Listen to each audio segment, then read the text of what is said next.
Nous allons appeler le deuxième grand témoin de ces assises. Il fut directeur général de l'OMC. Merci d'accueillir Pascal Lamy qui va venir nous rejoindre. Merci de nous honorer de votre présence. Nous venons de voir que le monde avait résolument changé. Et ce n'est pas franco-français, hein. On l'a vu, c'est planétaire. Monsieur Lamy, je vous laisse nous en dire davantage sur ces mutations et le rôle des services à l'échelle mondiale maintenant.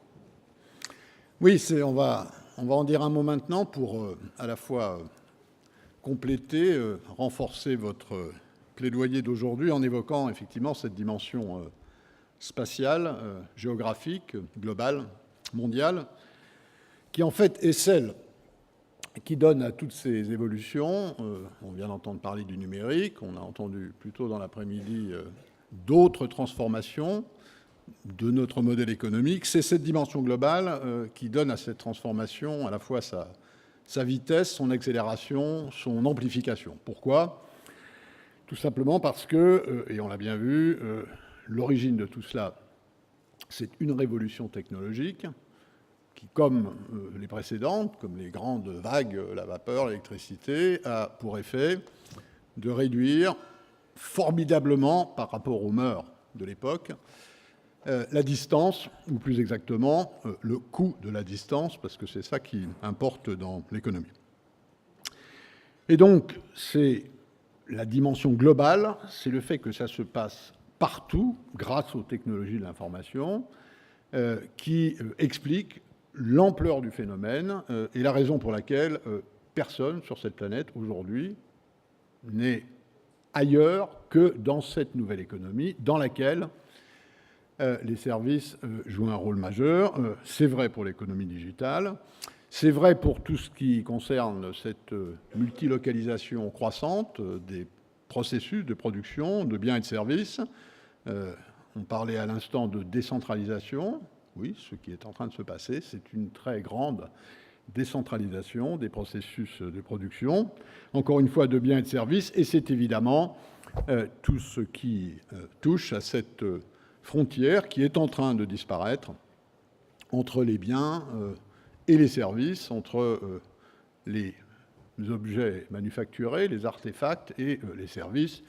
Chacun sait que si vous prenez votre portable dans votre main, vous pouvez vous interroger longuement sur le fait de savoir si ce truc est un bien ou un service. C'est à la fois un bien et un service.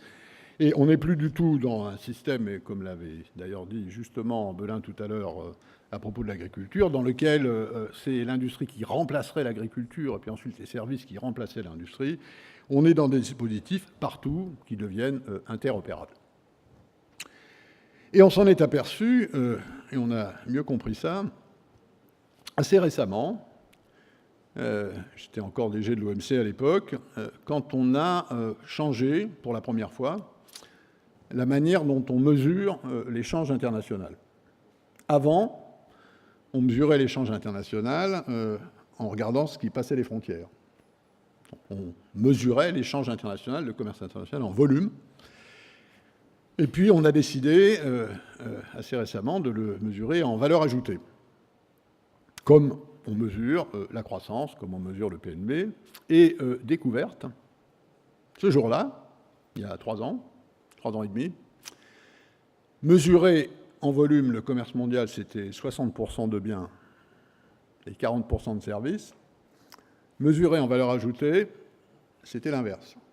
60% de services, 40% de biens, tout simplement parce que la valeur ajoutée mesure beaucoup mieux le contenu en service de ce que, dans un certain nombre de cas, les nomenclatures douanières continuent à appeler des biens.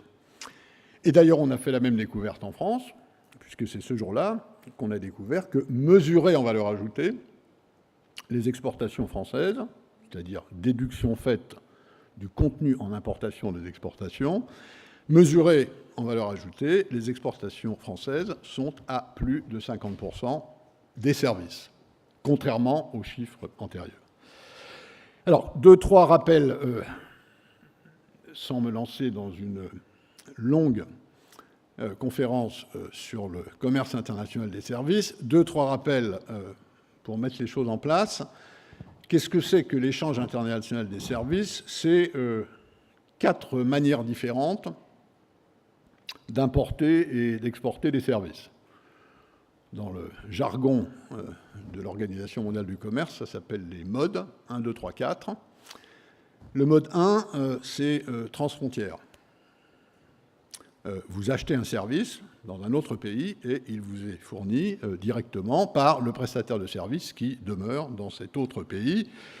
C'est quelqu'un qui fait traiter sa comptabilité quelque part en Inde, par exemple. Deuxième mode, c'est l'établissement. Le prestataire en question acquiert le droit de s'établir pour fournir le service sur un autre territoire que son territoire d'origine. La firme comptable indienne obtient l'autorisation de s'établir à Paris ou à Londres et de fournir ses services comptables. Le troisième est un petit peu plus compliqué. Il faut simplement l'exemplifier. C'est ce qu'on appelle le service consommé sur place. C'est le touriste qui va consommer son service touristique à l'endroit où il est touriste. C'est d'ailleurs ce qui se passe de plus en plus dans ce qu'on appelle maintenant, à tort à mon avis, mais on l'appelle comme ça le tourisme médical. Quelqu'un qui va se faire soigner ailleurs va acheter une prestation de service sur place. Même chose d'ailleurs pour des prestations d'éducation ou d'université. Et puis enfin, il y a un quatrième mode qui consiste, et qui est un peu plus compliqué, qui consiste à ce que une entreprise indienne qui a un service à fournir, par exemple, à un client français en France, envoie pendant quelques semaines, quelques mois, des prestataires indiens qui offrent la prestation sur le territoire français. Et on voit tout de suite que ça pose des problèmes de réglementation différents. Dans ce domaine qui est en train de changer à la vitesse de ce que nous avons entendu aujourd'hui, de ces changements dans notre modèle économique, et notamment de l'économie digitale, quels sont les obstacles à l'échange en matière de services? Comme vous le savez sans doute, il n'y a pas de droit de douane, parce que les douanes, ça attrape des choses qu'on voit passer, la plupart du temps, et donc on peut taxer, ça se fait d'ailleurs depuis le Moyen-Âge, il en reste encore un petit peu, plus beaucoup. Les services ne comportent pas de droit de douane. Par contre, il y a des restrictions à l'échange qui, en gros, proviennent de 2 nécessités qui ont été exprimées par les États-nations souverains et qui continuent à l'être, en tout cas pour un certain nombre d'entre eux. La première, c'est une volonté de protection. Je protège mes producteurs domestiques de la concurrence de fournisseurs de services étrangers. Je le fais d'ailleurs aussi, dans un certain nombre de cas, et on en a entendu parler il y a quelques minutes, pour mes propres producteurs nationaux. Je protège ceux de mes producteurs nationaux qui sont prestataires de ce service de la concurrence d'autres. Ça s'appelle, par exemple, du numerus clausus. Ça, c'est de la protection pure. Et vous pouvez le faire vis-à-vis de vos partenaires à l'échange international. Et puis il y a une deuxième raison, qui est non plus la protection, mais la précaution. C'est les règles prudentielles, on en a dit un mot dans la banque, dans l'assurance. Pour être comptable, il faut avoir quelques qualifications professionnelles, de même que pour être avocat. Et là, on est dans un domaine qui n'est plus la protection du producteur, mais qui est en quelque sorte la protection du consommateur. Avec évidemment, et je n'insiste pas sur ce point, vous avez tous compris tout de suite, une assez vaste zone grise entre les deux, qui est la zone dans laquelle je peux être tenté de manipuler la précaution pour, en réalité, obtenir de la protection. Et cette zone grise est évidemment essentielle dans la régulation de l'échange international. Quelques-uns des grands enjeux actuels en matière de commerce des services sur la scène internationale. Ce que je viens de dire de la nature des obstacles à l'échange dit la manière de les réduire, étant entendu qu'on considère généralement, sous un certain nombre de conditions, que je n'ai pas le temps de développer ce soir, que ouvrir les échanges conduit à des efficiences, et la somme de ces efficiences produit de la croissance et potentiellement du bien-être, à condition qu'elle soit à peu près potablement répartie. Et donc la question, c'est comment on réduit ces obstacles. Les obstacles destinés à la protection, c'est assez simple. On les enlève. S'il y a un numerus clausus, je le retire. De même d'ailleurs qu'en matière de bien, je réduisais ou éventuellement à zéro les droits de douane. C'est assez simple, et ça se fait selon des modalités qui sont connues. C'est un peu plus compliqué en matière de précaution, parce qu'on entre là dans des problèmes d'harmonisation, de convergence, de temps en temps de reconnaissance mutuelle, de processus qui sont des processus réglementaires nationaux. Et donc la vraie manière d'ouvrir l'échange international en matière de services à l'avenir, ça n'est pas de réduire les mesures de précaution qui existent dans un certain nombre de secteurs des services pour protéger le consommateur, ça n'est pas de les réduire, ça n'est pas encore moins de les annuler, c'est de les faire converger de telle sorte que les opérateurs soient soumis autant que possible aux mêmes standards, de manière à réaliser les économies d'échelle que la théorie du commerce international et de la division internationale du travail prête à l'ouverture des échanges.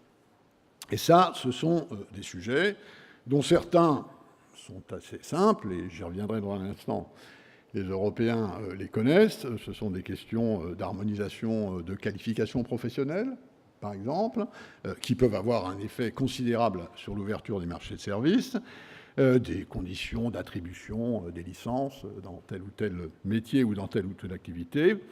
Ce sont des sujets classiques qu'on connaît bien. Et puis, il y a, et notamment grâce au numérique, grâce au big data, tous ces sujets nouveaux qui apparaissent et dont on a eu vent aussi à une ou deux reprises dans la discussion cet après-midi, qui est tout ce qui touche à la protection des données. La confidentialité, Guillaume Sarkozy en parlait, la protection des données privées, sujet d'autant plus compliqué qu'on sort de la technique. Si c'est pour évaluer comment faire converger la qualification d'un bon professionnel dans la comptabilité, c'est pas quelque chose de très sorcier. Si c'est pour se mettre d'accord sur de combien, comment, combien de temps, dans quel détail les données privées qui figurent dans un certain nombre de fichiers qu'utilisent à gogo les fournisseurs de services sont protégés, ça devient nettement plus compliqué. On en a d'ailleurs un exemple récent avec cet arrêt de la Cour de justice européenne qui a cassé un bricolage intelligent, astucieux, à la plombier, comme de temps en temps les gens savent le faire à Bruxelles, entre le système américain et le système européen de protection des données privées, qui sont totalement différents pour des raisons essentiellement philosophiques. Les autorités européennes avaient réussi, après bien des années, à bricoler une tuyauterie dans laquelle il y avait un peu de plomb, un peu de cuivre, un peu d'aluminium, il y avait des petites ficelles. La Cour de justice européenne a dit pas possible.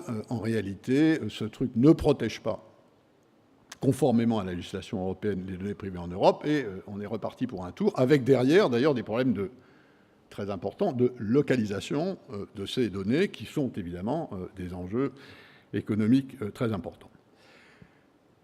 Comment est-ce qu'on fait pour avancer dans cette direction, qui consiste, comme d'habitude, à essayer de fournir les différents opérateurs avec un standard, un cadre réglementaire aussi homogène que possible, encore une fois, pour leur permettre de dégager des économies d'échelle. Ça se fait en multilatéral, côté Organisation mondiale du commerce. On conçoit assez bien, sans que j'ai besoin de rentrer dans trop de détails, que s'il s'agit de faire converger des niveaux de précaution ou des modes d'administration de la précaution, et parfois, si je suis opérateur, la manière dont le niveau de précaution est opéré est aussi important pour mon business que le niveau de précaution lui-même, ça ne va pas aller très vite entre, disons, le Bangladesh et le Canada. Et une organisation multilatérale, c'est une organisation dans laquelle il y a le Bangladesh et il y a le Canada, et il faut mettre le Bangladesh et le Canada d'accord. Donc, je crois qu'on comprend assez vite qu'il ne faut pas trop miser là-dessus à court terme. Par contre, ce qui est en train de se passer à court terme, c'est que ces questions de convergence réglementaire dans l'administration de la précaution dans les activités de service se font de manière bilatérale ou plurilatérale. Et le dernier grand événement, grand développement, qui est tout récent, tout frais, c'est effectivement la signature de ce qu'on appelle le Trans-Pacific Partnership entre les Américains et une douzaine de pays du Pacifique, du pourtour du Pacifique, pas tous, pas la Chine, comme par hasard, pas l'Indonésie, en tout cas pas encore, mais l'essentiel des pays de la côte pacifique américaine nord et sud, et un certain nombre des pays de la zone pacifique. Accord dont j'ai dit, y compris publiquement, qu'il n'avait pas une portée majeure en matière de biens, c'est-à-dire en matière d'ouverture des échanges dans le secteur manufacturier. Il suffit de regarder ce qui se passe dans l'agriculture ou dans l'automobile pour voir que ce n'est pas ça le sujet. Par contre, et ça, il faut bien qu'on le comprenne entre nous, par contre, c'est un accord qui va loin dans l'exercice de la domination du système réglementaire américain sur les prestations de services dans le Pacifique. Ce Trans-Pacific Partnership, sa caractéristique essentielle, celle à laquelle il faut être très attentif pour nous, Européens, et accessoirement nous, Français, c'est que c'est une manière pour les Américains d'exporter leur logiciel de régulation dans les services au nom de la protection, par exemple, en matière d'industrie financière, par exemple en matière de protection de la propriété intellectuelle. Et ça a une grande importance dans un certain nombre de métiers de services. Et ce résultat est quelque chose qui doit absolument nous faire réfléchir, car il s'explique tout simplement par le fait que dans les 12 partenaires de ce Trans-Pacific Partnership, il y a un énorme éléphant qui s'appelle les États-Unis d'Amérique. Il y a le Japon, qui est un éléphant en taupe, enfin plutôt dans la catégorie aussi, et puis il y en a plein d'autres. Et dans ces cas-là, l'effet de domination, l'effet de surplomb de la législation de celui qui pèse le plus dans le deal est évidemment très important. Et la seule manière pour nous, à court terme en tout cas, de contrer cet avantage tactique, peut-être pas stratégique, mais tactique, pour nous, c'est effectivement de contrebalancer ça dans la discussion transatlantique qui est ouverte, loin d'être conclue, entre les Européens et les Américains, et notamment dans un domaine comme celui de l'économie numérique, où ce n'est un secret pour personne, l'Europe, disons, n'est pas en avance, loin de là, ni sur le plan technologique, ni sur le plan économique. Il suffit de voir qui sont aujourd'hui les grands acteurs dans ce domaine quand on regarde les volumes, même s'il y a en Europe, et y compris chez nous, tout un tas de start-up extrêmement intéressantes, voire enthousiasmantes. Je terminerai ce propos par quelques considérations de nature européenne ou française, partant de cette inquiétude qui doit être la nôtre, de la place de l'économie numérique dans l'économie de services à venir et de l'importance de la position américaine dans ce domaine, et de ce que je viens de dire en matière de régulation des marchés de services. Nous le savons depuis longtemps, quand on compare la productivité de l'économie américaine et la productivité de l'économie européenne, la grande différence n'est pas dans le secteur manufacturier. La grande différence, elle est dans le secteur des services. Les Américains ont un secteur des services qui est plus productif, où le niveau de la productivité est meilleur que chez nous, même si en tendance, ceci peut changer. Toutes choses égales par ailleurs, la productivité de leur système de services est meilleure, avec les conséquences que ceci procure en matière de compétitivité de leur industrie, compte tenu du contenu en service de l'industrie. Et la différence essentielle est simple, les Américains ont un marché intérieur des services. Ce n'est pas tout à fait vrai dans les biens, il y a encore un certain nombre d'endroits où il y a des régulations locales, ce n'est pas 100% vrai dans les services, mais dans l'ensemble, le marché américain, qui, comme chacun sait, est plus petit que le marché européen, est un marché intérieur réel, alors que en Europe, nous sommes toujours, depuis 30 ans, et j'ai quelques raisons de me souvenir de la manière dont ça a commencé en 1985, depuis 30 ans, nous cavalons toujours derrière ce fameux marché intérieur qu'on a réalisé à peu près à 80% en matière de biens. On est probablement à quelque chose de l'ordre de 30 à 40% en matière de services. Les 70% qui nous manquent en termes d'intégration du marché intérieur par rapport au marché américain, c'est à peu près l'équivalent de 0,5 ou d'un point de croissance. Donc on ne parle pas de petit problème marginal qu'il faudrait tenter d'améliorer, on parle de quelque chose qui est fondamental pour l'avenir de la croissance européenne, en tout cas si on la compare, disons, à l'animal qui vient le plus immédiatement à l'esprit, qui est celui des États-Unis d'Amérique, et c'est là que l'Europe ne joue pas son avantage comparatif, parce que dans ce domaine, l'avantage comparatif, c'est la taille.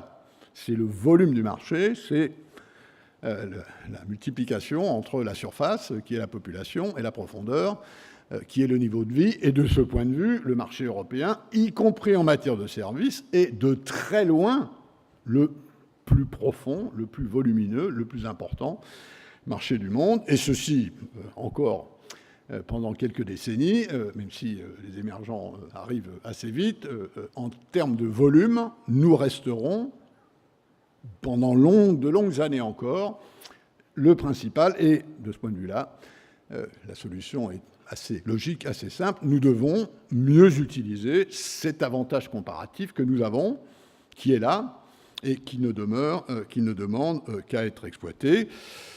Je n'entre pas dans les difficultés que ceci présente.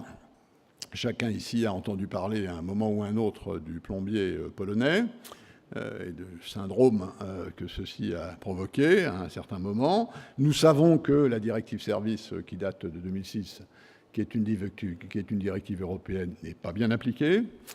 Nous savons que, disons, les institutions européennes ont décidé de remettre le métier sur l'ouvrage et notamment de traiter un certain nombre de difficultés, en particulier, et un certain nombre d'entre vous ici le connaissent, en particulier les difficultés qui sont liées à cette fameuse directive sur les travailleurs détachés, qui consiste à effectivement offrir un service entre pays européens transfrontières, mais en mettant du personnel d'une nationalité du pays d'origine à disposition de la prestation de service dans le pays de destination. Il y a là un certain nombre de difficultés. Je crois qu'on a à peu près fait le tour maintenant, et il y a dans les tuyaux à Bruxelles à discuter évidemment avec le Conseil européen et le Parlement européen des solutions.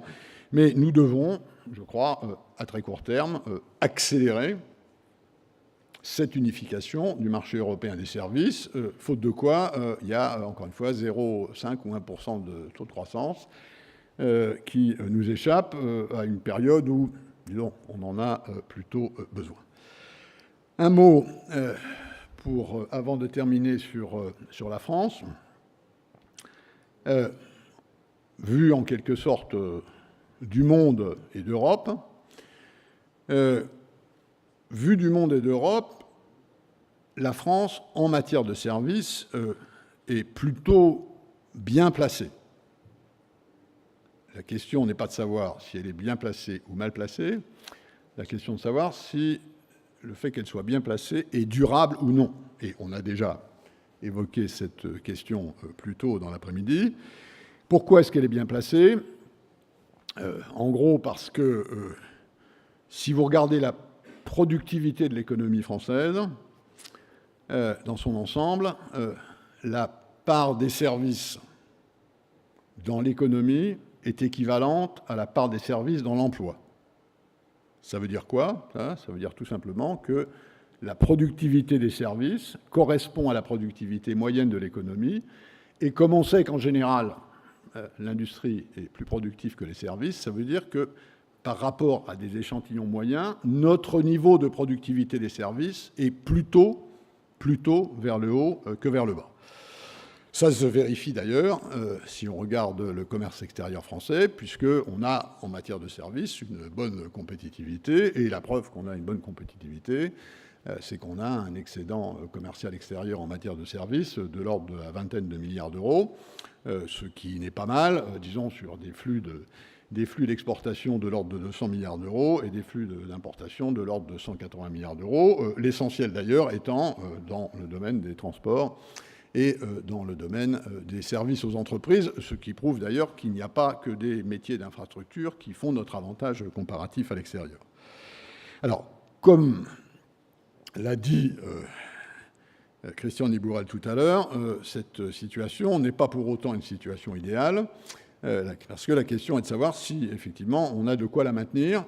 Et il est vrai que compte tenu des taux horaires qui sont les nôtres, chargés, aujourd'hui, et de ce point de vue-là, ce qu'il a dit tout à l'heure est parfaitement exact si on compare à l'Allemagne, à la Grande-Bretagne ou à l'Espagne. Dans les 5 années récentes, nous avons assisté à une certaine dégradation de notre compétitivité par rapport à ces 3 échantillons au cours des 5 dernières années. Encore une fois, notre position demeure relativement bonne si on fait la photo instantanée. En dynamique, il y a de quoi se poser quelques questions qu'il nous faut absolument nous poser compte tenu de tout ce qui a été dit cet après-midi. D'où finalement cette attitude sur laquelle je conclus, qui est, je crois, un peu le leitmotiv de votre après-midi d'aujourd'hui, qui est ce motif offensif. Les Européens, et à l'intérieur d'Europe, les Français, ont une stratégie disponible, assez évidente, pas besoin de remuer des tonnes de chiffres ou d'écouter des tonnes de consultants ou d'économistes pour aller dans cette direction, c'est d'être davantage offensif en matière de services.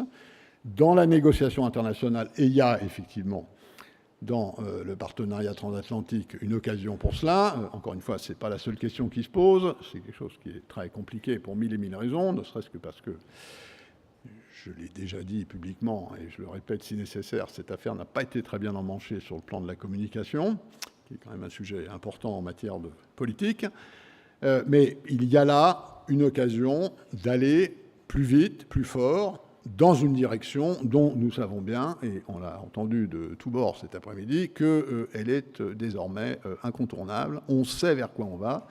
La seule question, c'est de savoir si on y va plus vite, plus fort, et autant que possible, mieux que d'autres, étant entendu, encore une fois, que nous avons, de ce point de vue-là, un effet de rattrapage à exercer sur les Américains, qui, pour les raisons que j'ai rapidement évoquées, vont aujourd'hui plus vite que nous. Cette attitude offensive est celle qui, je crois, réunit un peu les différents messages que nous avons entendus cet après-midi, à commencer par le vôtre, M. Nibourel. Je la valide, regardant la scène internationale.